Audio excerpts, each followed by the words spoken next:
Welcome to She Moves Bravely, a podcast dedicated to empowering women through stories of resilience, courage, and success. I'm your host, Shantae Dent. Today, I have the honor of introducing you to a woman who moves bravely, and her name is Michelle Steiner. Michelle, welcome to the show.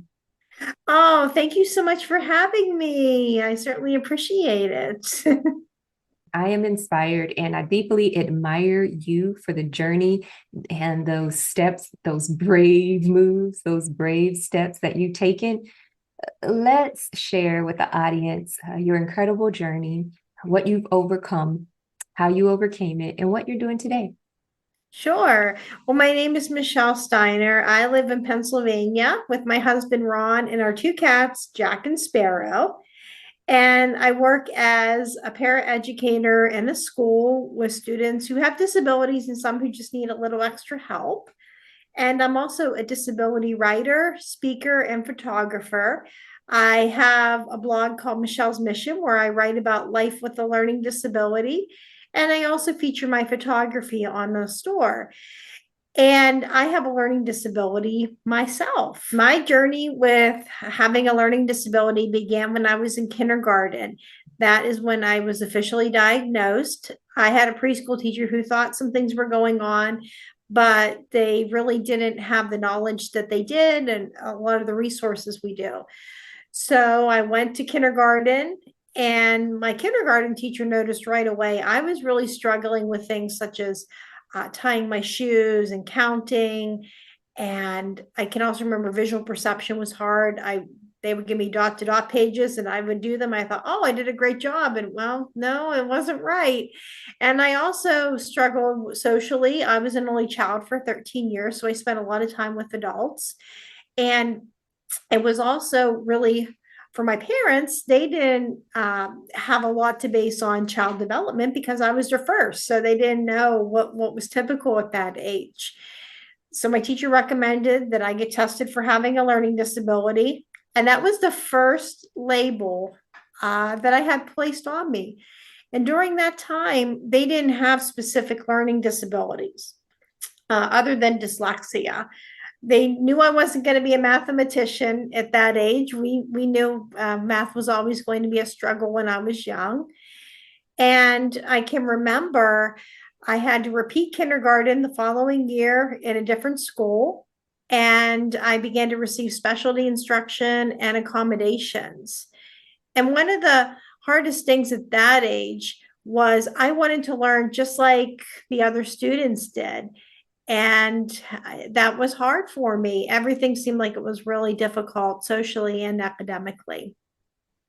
What goes on in the mind of the kindergartner? Like, why am I being transitioned and shifted like this? And how did you navigate through those transitions and help us understand what the middle school, the high school, what did those transitions look like? Right. I can tell it was really confusing as a young child. That was hard because I thought, oh, my parents will forget about it. And my young mind thought, oh yeah, they'll forget about it. I'll just go to school and everything will be like a normal first grade experience. And it was anything far from that. I did end up going to another school in our district, and I think I had one of the most interesting placements that first year, that school year. I was in a first grade classroom in the morning for like a homeroom. And then I went to learning support where we worked on reading, writing, math, everything. And I ate lunch with my first grade classroom. And then I had kindergarten in the afternoon. And that was very confusing for the school photographer, I think, that day. And then the kids, yeah, they get the yearbook back, and I'm in two different classes in two different grades. So that was um, really interesting with that. But I can just remember it was hard for me just wanting to just be like everybody else. And I just didn't really fit in. I can remember I went to a really small school district, so I couldn't blend in and hide. Everybody knew that I went to learning support, everybody knew that I had a disability. And the bullying started really early with that. I can remember when I was in elementary school, it was, oh, I don't want you to be you're not my friend, or I don't want you to come to my birthday party or play with me on the playground. Uh, Academically, it was really challenging in the very beginning too, because I just was frustrated. Yeah. As I went through school, it got easier for me academically. They found out that I was a good reader. They found out that I was good at writing. So I was able to be in regular ed English, science, and social studies. I still had more learning support classes in the middle school, but I was starting to be able to be in a lot of those other classes. And by the time I was in high school, I was in all regular ed except for math and resource. The math never worked in a regular ed classroom. Socially, it got a lot harder for me though. I can remember starting in middle school, it was a lot more of the drama with other students. And then came a lot of, everybody seemed to have a group that they belonged to. And I just didn't feel like I fit in with any of them.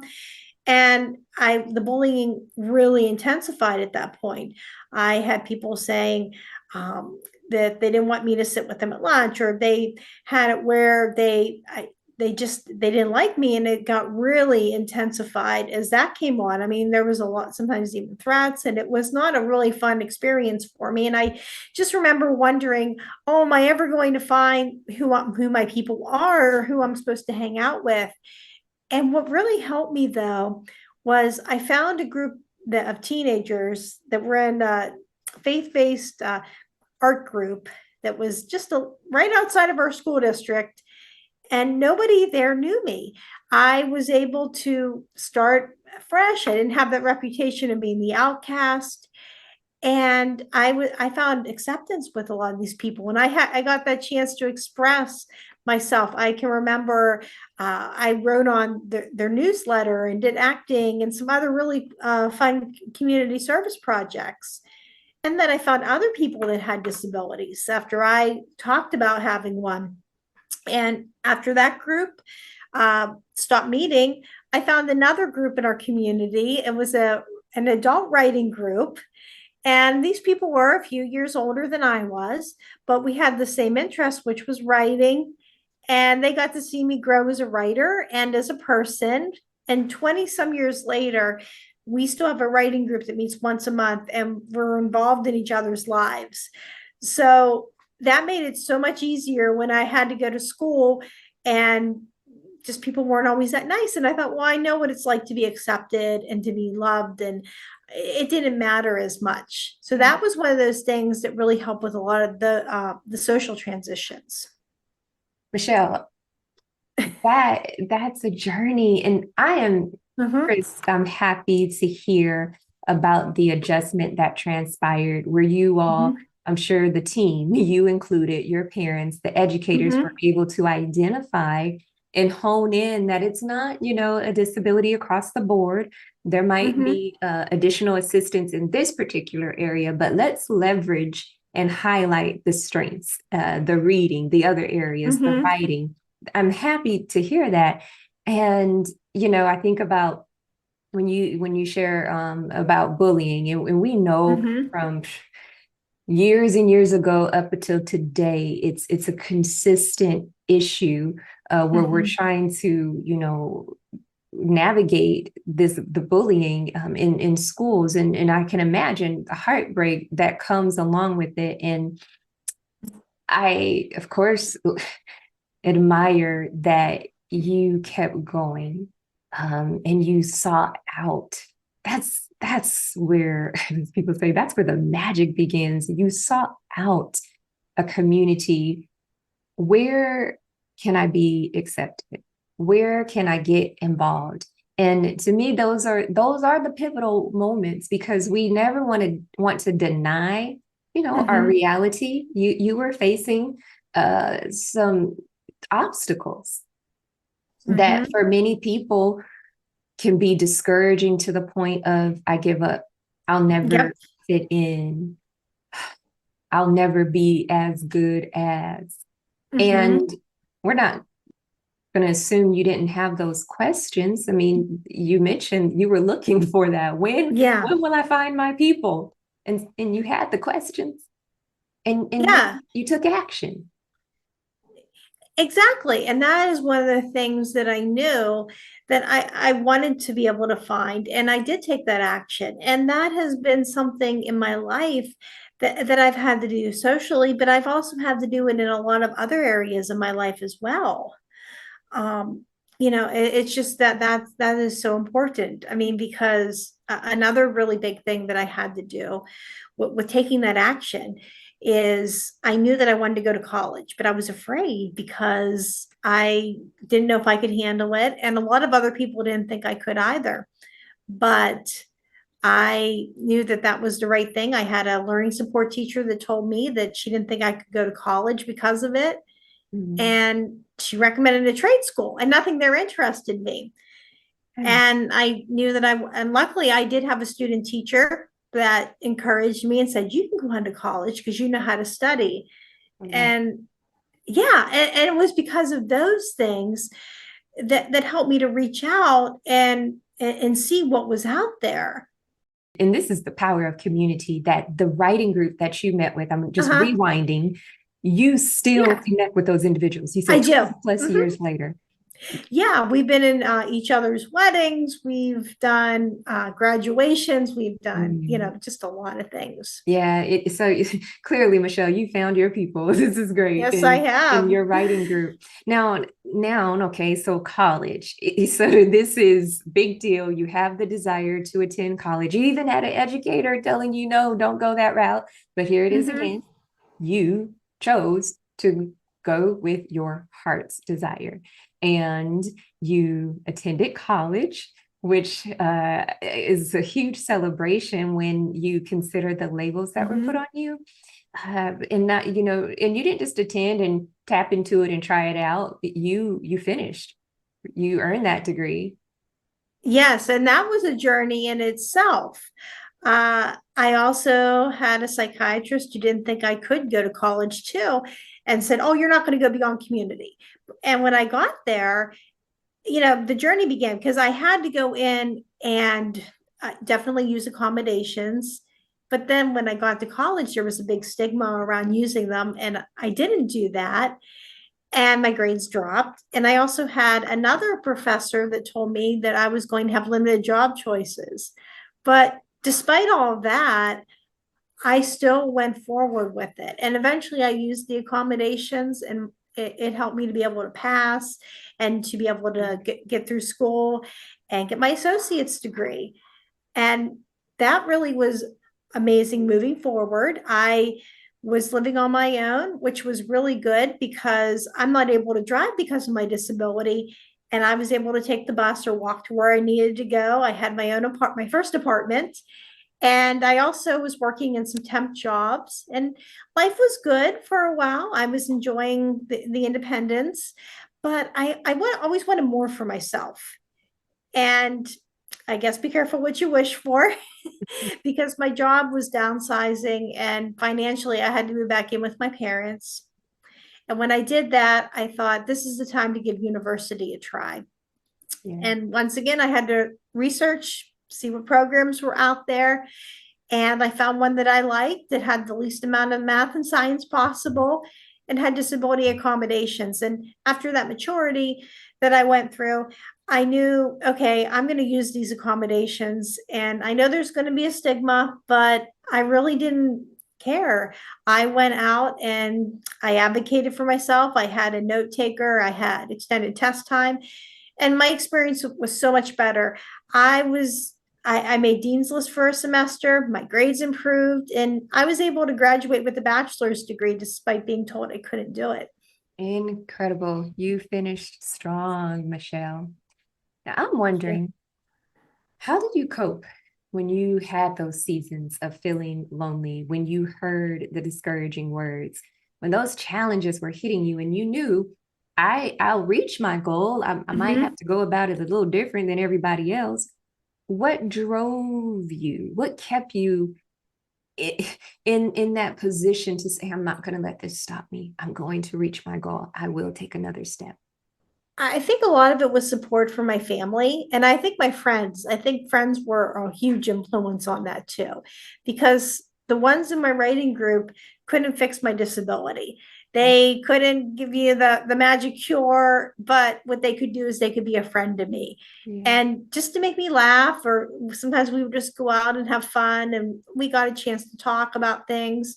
And they also encouraged me to write about having a disability. And at that point, I was not ready for it. That was not something that I was ready to do. But when I finally did that years later, it was very healing for me. But Mm. I was very negative at that point. I think I was just very frustrated. But once I got the degree, that's when a lot of my mindset started to change. And now what I've found has helped me is to focus on what I can do.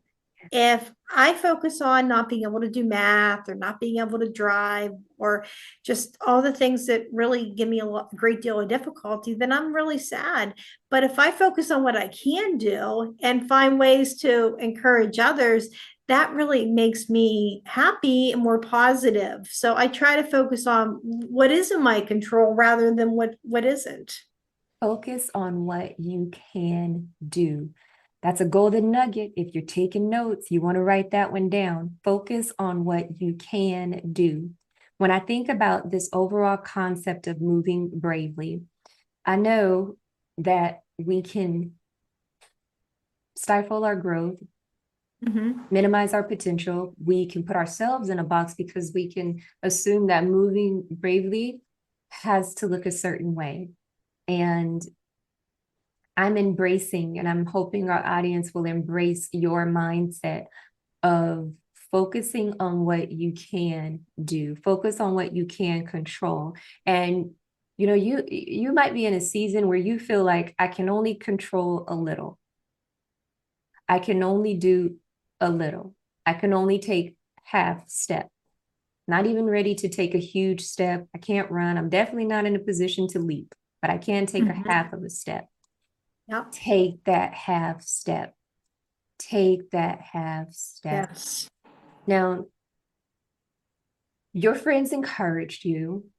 There's another golden nugget. Have people Mhm. in your corner, have someone rooting you on because in life, mountain high, valley low seasons, we need people to Mhm. celebrate our wins and we need people right there in the trenches with us. Yep. Wonderful formula. You had your people encourage you to write about it.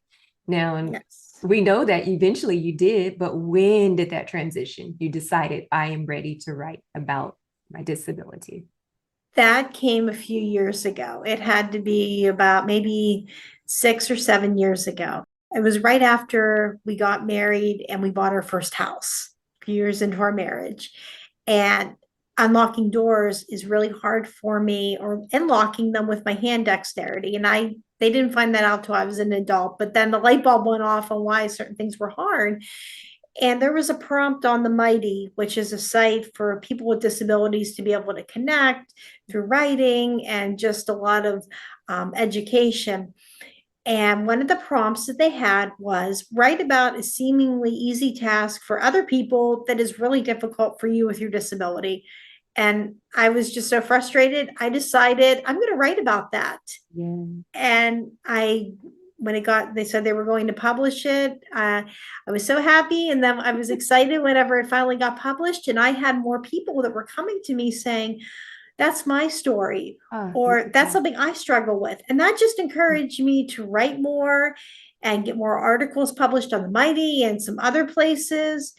And it also made me want to start my own blog called Michelle's Mission, where I could write about my life with a learning disability and also be able to feature my photography as well. Michelle, you are a woman who inspires. Not only are you writing, not only are you encouraging others and helping them normalize their journey, Mhm. you're also an educator. I do my best to let other people know about learning disabilities, because a lot of times people can't see my disability, and there's a lot of myths that surround them. A lot of times people think, oh, learning disability, you must be dyslexic, or you can't read, or you can't do this, or this must be what you struggle with. And a lot of the times that's not always the case. So I want people to have an understanding of what learning disabilities are. But most importantly, I want people to see not only what I can't do, but what I can do as well. A key phrase that stood out to me, the invisible disability. Like you say, people can go and along with their assumptions. And I believe it is important, to shed light, and even to the extent of the disabilities we can see. And if we Yeah. could shift and pivot for a moment, how many times, and we sometimes will identify this as our like an unconscious bias, but do we make the come to conclusions about people because we see, sense, or hear of their disability, and we can be guilty of putting them in a box because of a label that's been put on them. And you defy the odds. You are that example. You're the one saying, nope, nope, don't do it.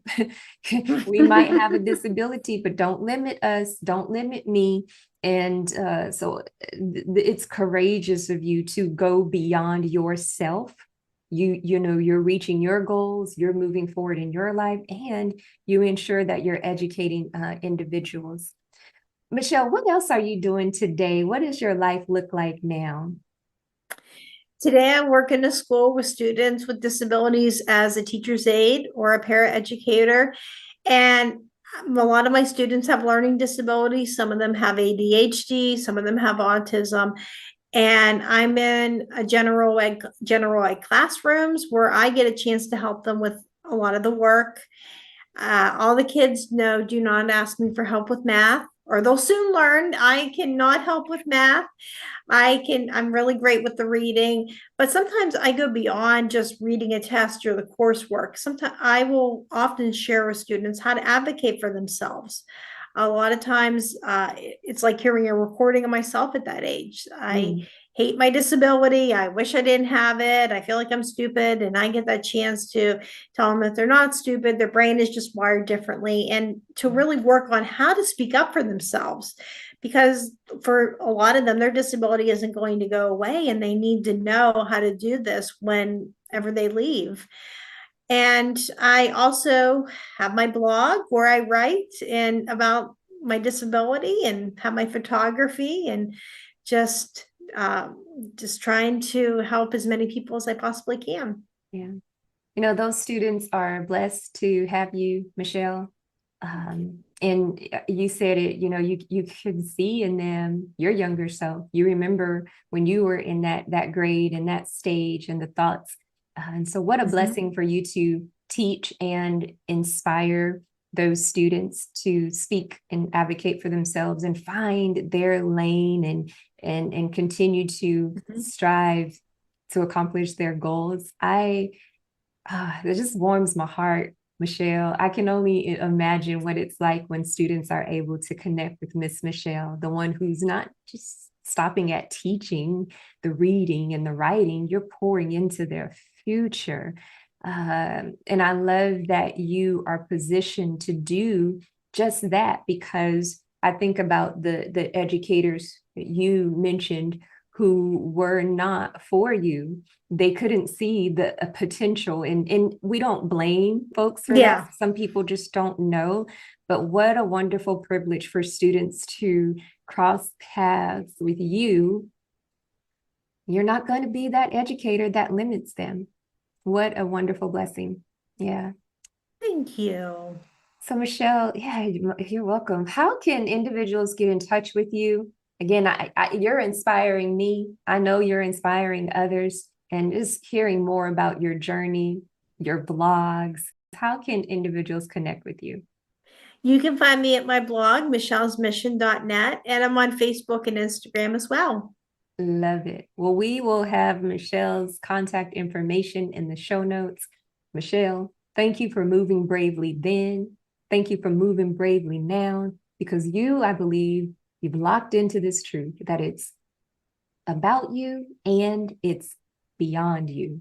You're taking good care of yourself and you're reaching others. What a beautiful combination. Thank you for being with us today, Michelle. Oh, thank you so much for having me. It's been a pleasure.